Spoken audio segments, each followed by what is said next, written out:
Alors pour comprendre les tenants de cet accord, nous sommes en direct avec Patrick Muyaya, ministre de la Communication de la République démocratique du Congo. Merci d'être avec nous. Bonsoir. Alors on l'a entendu, cet accord prévoit un cessez-le-feu, le désarmement du M23 et son retrait des zones occupées. Le M23 n'était pas présent autour de cette table. Quelle garantie avez-vous? Comment s'assurer que les rebelles vont exécuter ce cessez-le-feu?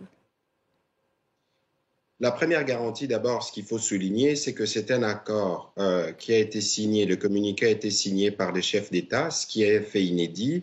Et la particularité de ces mini-sommets de Luanda, c'est qu'ils réunissaient à la fois les deux processus de paix, l'un amorcé par l'Union africaine autour du président angolais dans le cadre de la CIRGL, et les processus initiés au terme de l'adhésion de la République démocratique du Congo à la communauté de l'Afrique de l'Est. Vous aviez donc le président en exercice de la CEAE, le président burundais, le président angolais, mais aussi le président honoraire du Kenya, Uhuru Kenyatta, le président Tshisekedi, bien évidemment, le président Kagame s'est fait représenter par son ministre des Affaires étrangères. Les communiqués ont été signés par tous les présidents. Vous savez que les M23, depuis les débuts de ces hostilités, est représenté par le Rwanda, disons les choses telles qu'elles sont. Nous espérons que cette fois-ci, les engagements qui ont été pris dans les termes les plus fermes, assortis d'un calendrier, sera respecté de tous pour nous assurer que la paix revienne dans cette partie du territoire national. Alors, vous l'avez dit vous-même hier en conférence de presse, il y a un ras-le-bol de la part de la RDC d'avoir des discussions de paix alors que certaines parties ne respectent pas leurs engagements. À qui faisiez-vous allusion? Et surtout, faut-il rester particulièrement prudent quant à cet accord de cessez-le-feu? Évidemment, nous garderons cette donne de prudence parce qu'il faut, nous connaissons, c'est le Rwanda, il faut dire les choses telles qu'elles sont. Et d'ailleurs, ce soir, vous avez suivi un communiqué du département d'État qui demande au Rwanda de manière claire de cesser tout appui au M23. Nous espérons cette fois-ci, comme l'engagement est plus ferme, comme les deux processus de paix ont interagi ensemble, que le Rwanda se tiendra à respecter ce qui est prévu. De toute évidence, si cela n'est pas respecté, il y a des mesures, notamment la force régionale, qui sera obligée de recourir à la force effectivement pour déloger les M23. Et donc aujourd'hui, nous pensons que c'est une nouvelle fenêtre qui s'ouvre pour essayer de voir la bonne foi des uns et des autres, mais nous sommes convaincus que nous arriverons au résultat escompté. Alors, d'un point de vue politique, que signifie cet accord entre votre pays et le Rwanda? Vous l'avez dit vous-même, le Rwanda reconnaît sa responsabilité. Ce n'est pas un accord entre la RDC et le Rwanda. C'est un accord pour un cessez-le-feu dans l'est de la RDC, mais que signifie le fait que le Rwanda ait pris parti? Est-ce que le Rwanda, finalement, ne reconnaît pas sa responsabilité dans les tensions qui secouent l'est de la RDC?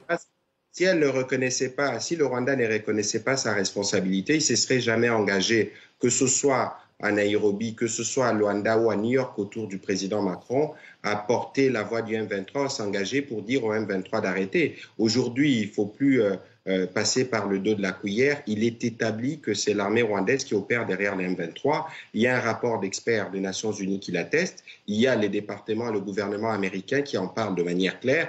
Et tous les services de renseignement étrangers sont au courant et savent que le Rwanda est derrière les M23, les Rwandais aujourd'hui diplomatiquement isolés. Il n'y aura pas d'autre choix que de souscrire à un schéma qui est communément convenu, parce qu'il faut regarder, c'est que les mini-sommets réunissaient à la fois toutes les initiatives de paix. Ceci engage une dizaine de chefs d'État qui sont réunis, que ce soit dans le cadre de la CIRGL ou dans le cadre de la communauté de l'Afrique de l'Est. Il est important que cela soit respecté pour que finalement nous puissions nous assurer que nos compatriotes qui sont déplacés puissent bénéficier de l'assistance humanitaire et puissent retourner chez eux, parce que c'est cela la face la plus dramatique de cette aventure du M23.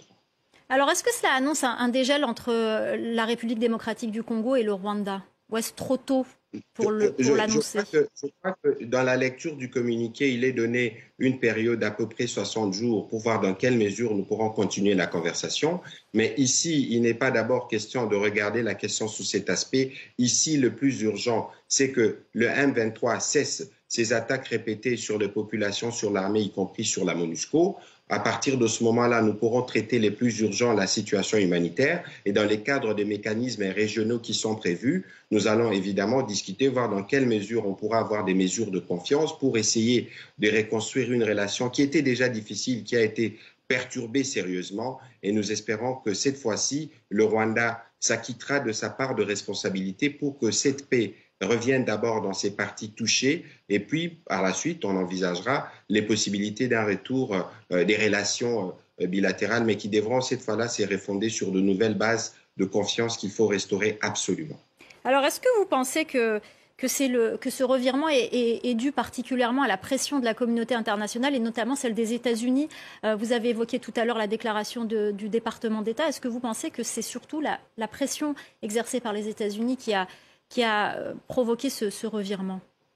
Écoutez, il y a la pression d'abord de pays de la sous-région qui sont, comme nous tous, engagés dans ces processus de paix, les pays de l'Afrique de l'Est, mais il ne faut pas oublier non plus l'Angola qui, dès les premières heures de cette crise, s'est porté garant pour assurer la médiation. Et il y a évidemment la pression américaine qui, elle, est publique, et il y a notamment la pression des Nations Unies, même si le secrétaire général n'a pas pu dire les Rwandais ouvertement, mais je crois qu'il y a des messages qui passent, notamment au niveau de la France qui assure une partie de la médiation et nous espérons que cette fois-ci, le Rwanda, pour ne pas s'isoler diplomatiquement, s'engagera à respecter ce qui doit être respecté, ce qui est prévu dans cet accord, auquel cas nous allons continuer les plaidoyers, solliciter et demander des sanctions parce que le cas d'agression est avéré. Il y a un rapport des Nations Unies qui l'atteste et ce sera encore plus difficile pour eux en ce moment-là. Donc il est bon de saisir cette opportunité offerte par la sous-région pour que nous puissions commencer à discuter paix, pour que nous puissions finalement profiter de notre adhésion à la communauté de l'Afrique de l'Est. Merci beaucoup Patrick Muyaya, ministre de la Communication de la République démocratique du Congo. Merci de nous avoir accordé cette interview dans le Journal de l'Afrique sur France 24.